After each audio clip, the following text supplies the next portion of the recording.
Welcome to Salem Witch Trials Daily. I'm Josh Hutchinson. This is Sarah Jack. Today is Friday, April 8th, 1692. The specters seemed quiet today, but there were significant developments on the judicial side of things. Back on Monday, April 4th, Jonathan Walcott and Nathaniel Ingersoll had filed a complaint against Sarah Cloyce and Elizabeth Proctor. They claimed the two women had afflicted John Indian, Abigail Williams, Mary Walcott, Ann Putnam Jr., and Mercy Lewis. As of the morning of April 8th, no action had been taken on the complaint. On this occasion, the Salem magistrates chose to wait rather than to issue the warrant the same day they heard the complaint, as they had been doing. And the reason for the delay was that the Governor's Council of Assistants, which acted as the highest court in Massachusetts during the colonial period, decided to investigate the matter in Salem for itself. The council set April 11th as the date they would attend their first hearing, which prompted Salem magistrates and assistants John Hathorne and Jonathan Corwin to issue those warrants for Sarah Cloyce and Elizabeth Proctor on the 8th. In the warrant, the judges ordered Essex County Marshal George Herrick to arrest the two women Monday morning and bring them to the meetinghouse in the town at about 11. This represented a change in venue, as previous hearings had been conducted in Salem Village at the meetinghouse. Now, things moved to the larger meetinghouse in the town. The older governor, Simon Bradstreet, decided not to travel, so the deputy governor, Thomas Danforth, you know that name from the Crucible, he went to Salem, where he would be accompanied at the hearing by assistants James Russell, Samuel Appleton, Isaac Addington, Samuel Sewell, and of course, John Hathorne and Jonathan Corwin from Salem. This will be Thomas Danforth's only direct involvement in the witchcraft proceedings of 1692. Unlike how he is portrayed in the Crucible, he did not preside over the court of oyer intermiter, which was hearing the Salem witch trial cases.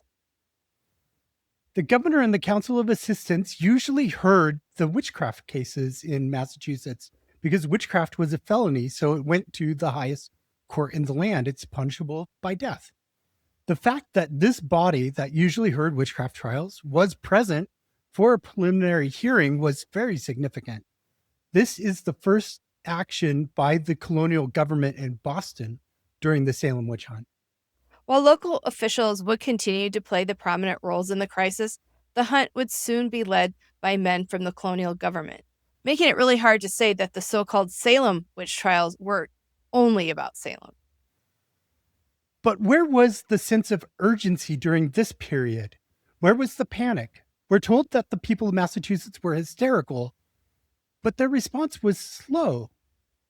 Sarah Cloyce was accused in March 24th testimony and was heavily suspected after she hastily left the meetinghouse during Sunday services on March 27th after Minister Samuel Parris had called her sister Rebecca Nurse a devil.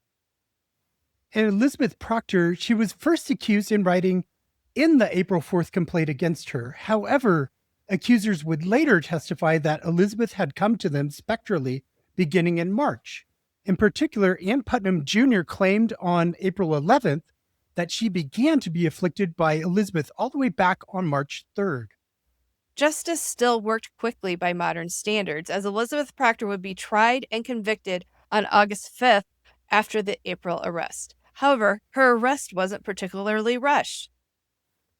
Yeah, if Ann Putnam Jr. were really assaulted by Elizabeth Proctor on March 3rd, and Elizabeth was continuing to injure people, and the villagers had contracted mass hysteria, wouldn't they have taken some action against Elizabeth Proctor, the culprit, sooner than 5 weeks after the incident? And let's remember that Betty Parris and Abigail Williams were supposedly sick for 6 weeks before witchcraft was suspected.